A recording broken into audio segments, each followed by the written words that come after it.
participaram dos programas de pós-graduação do IBIT e da COP. E o nosso trabalho é basicamente sobre ativos intangíveis. A gente tem uma perspectiva analítica considerando uma metodologia que chama metodologia de capitais do conhecimento, que considera 4 perspectivas: análise capital intelectual, ambiental, estrutural e relacional. A perspectiva da teoria e análise de rede aborda a metodologia relacionada ao capital relacional, considerando que a vida social é uma vida de relação. Nós nos relacionamos em diferentes perspectivas. O conceito central de rede é um conceito da demografia, que estuda as relações sociais dos seres humanos, das populações, e que se considera as relações entre os seres humanos a partir de redes em diferentes contextos. Pode passar. Os indivíduos, eles são percebidos pelos conjuntos dos atributos. Então nós não somos uma coisa só, nós não somos vistos por uma perspectiva só. Nós somos vistos pelos diferentes ambientes onde nós estamos, pelas diferentes características que nós temos e nos relacionamos uns com os outros e nos agrupamos. E reagrupamos a partir desses atributos, dessas características que nós temos, que vão associando hábitos e comportamentos, e nós somos também em conjunto avaliados a partir delas, a partir tanto de correlações que nos aproximam ou nos diferenciam. Nesse sentido, as redes, elas estruturam as relações desses diferentes atores e elas podem ajudar a identificar esses modelos de interação. De um modo geral, os estudos de análise de rede têm sido feitos para identificar essas estruturas de análise das interações. A análise dos dados, ela possibilita que a gente identifique os padrões. Não só os padrões, mas os desvios dos padrões. Olhar só para os padrões pode não trazer grandes contribuições. Os desvios dos padrões podem nos ajudar a ver que o dito nos diz muita coisa, mas o não dito também vai nos dizer muita coisa.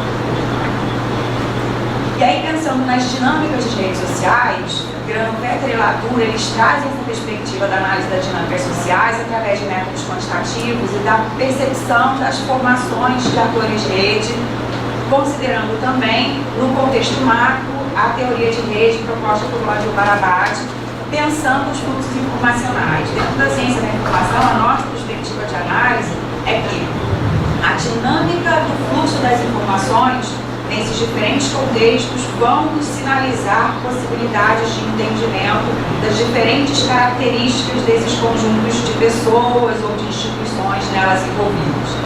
Então, o estudo dessas dinâmicas, através da análise de rede, ele tem destacado perspectivas temáticas que favorecem tomadas de decisão nos contextos econômicos, nos contextos políticos, no contexto social, inclusive. E aí, a análise de rede, ela vai considerar as entidades e os objetos de qualquer natureza, pela perspectiva dos nós e dos links. Os links são as relações, os nós são os atores, são as entidades neles envolvidos. E essas dinâmicas de fluxo, a organização e a circulação desses conteúdos, dessas informações, através da circulação dos dados e das informações, eles consideram campos transdisciplinares que vão passar desde comportamentos a informações mais densas como dados econômicos, como perspectivas sobre aspectos biométricos da população. Então, essas são informações de perspectivas diferentes e transdisciplinares que vão potencializar a identificação de conexões e favorecer as tomadas de decisão dos diferentes agentes que possam interferir nos processos que sejam relacionados. Para isso, a análise de rede social ela se apresenta como recurso metodológico para a compreensão das dinâmicas e dos conceitos estruturais que fundamentam essas relações. Pensando a análise de rede em si, os dados em análise, eles sendo de ordem relacional, eles são também combinados por meio de elementos de ordem atributiva, considerando os comportamentos e as propriedades desses dados, desses agentes envolvidos. A representação da rede ela deve conter um conjunto de objetos e atores e descrever as relações que existem entre eles. E Isso vai depender da perspectiva de análise que cada um tem e das características que se deseja observar nos diferentes conjuntos. E o desenho das relações e das ligações entre esses atores, elas vão ajudar a gente a entender as dinâmicas sociais, econômicas, políticas, sejam as que a gente biológicas, que a gente esteja observando ali. Os dados, eles vão expressar as relações desses atores. Então, os dados que trazem a informação que a gente precisa, eles não são o principal. A forma de olhar para eles é que vai se apresentar como o elemento fundamental. Pode passar. Então, assim, nós somos os diferentes atributos, nós somos nós e nós somos nós, e estabelecemos essas conexões com as diferentes pessoas que estão à nossa volta, mesmo que a gente não perceba. Então, quando a gente passa na rua, no meio de várias pessoas, nós temos conjuntos de decisões que estamos tomando, de características que nos identificam, que muitas vezes nos relacionam com pessoas que nós não imaginamos. O contexto da tecnologia nos favorece hoje identificar algumas dessas coisas. Alguns aplicativos hoje já cruzam algumas dessas informações e nos apresentam de forma mais estruturada para evidenciar que, dependendo da perspectiva que nós nos observemos, nós temos muito mais aproximações com pessoas que em alguns momentos, ou instituições que em alguns momentos nós achamos muito diferentes de nós. E aí, nesse sentido, existem perspectivas para a gente observar as redes de nós, que são os graus, quando a gente olha a centralidade, a entrada ou a saída, que são os direcionamentos ou o posicionamento desses nós numa rede. Então, o grau de entrada vai significar quando esse nó ele recebe demandas, o grau de saída, quando ele demanda de outras, e a centralidade, a posição que ele se coloca estrategicamente nesse contexto. A medida de centralidade, que é a que a gente deve usar, ela tem por objetivo identificar os atores destacados na rede a partir da relação e do padrão estrutural da rede. A quantidade das relações, ela vai importar, mas importam também a posição e a distribuição. Pode passar. A nossa análise é sobre culturas. E aí um aspecto importante nas relações da cultura é a partir do financiamento. No estado do Rio de Janeiro, no estado de 92 municípios, nós temos uma política que tem uma norma de financiamento através de denúncia fiscal, que é utilizada de modo significativo e representa bastante, tanto do volume de investimento quanto das realizações que acontecem no estado durante o ano.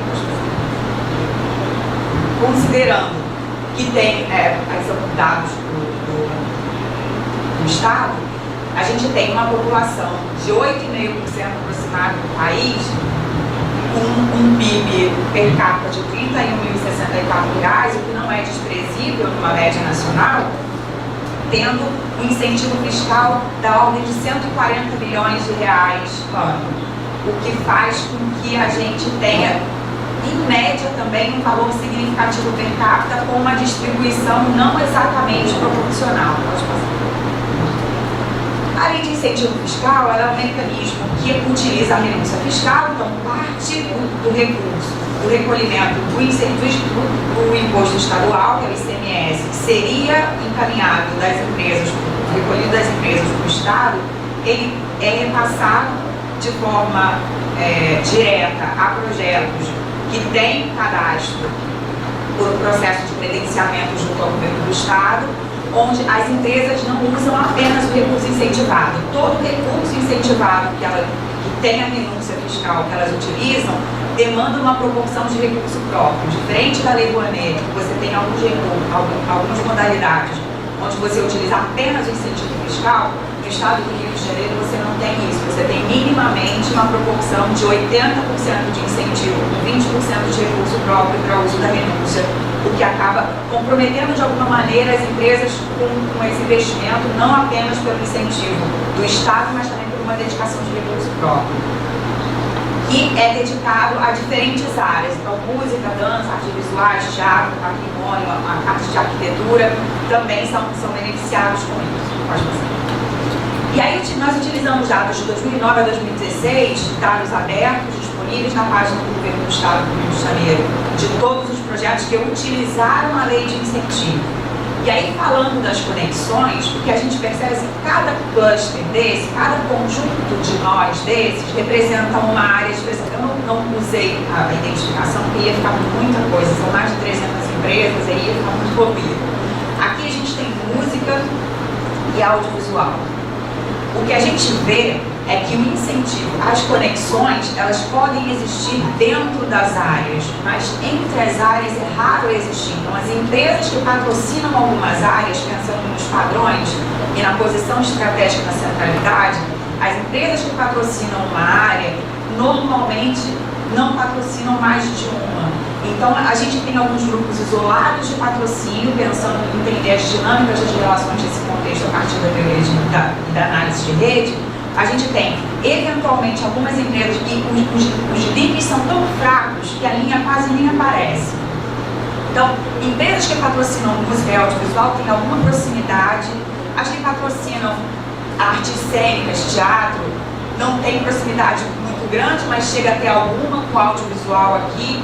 Literatura fica isolada aqui do outro lado, artes visuais aqui em cima, patrimônio. Então, assim, a gente não consegue perceber, nesse conjunto de relações, num período de 7 anos, que patrocinadores de diferentes áreas tenham efetivas relações entre elas. O que a gente conseguiu identificar foi um contexto de meio que histórico, de empresas que patrocinam estrategicamente algumas áreas sem relacionar as áreas diferentes. Essas empresas são basicamente as mesmas dentro de algumas áreas, no processo de anos, dentro desses anos, onde a gente percebe que é uma tese que nós tínhamos antes de fazer o cruzamento dos dados, é que a confiança é o que estabelece o vínculo em qualquer moeda no planeta. As moedas mais estáveis são moedas com maior nível de confiança.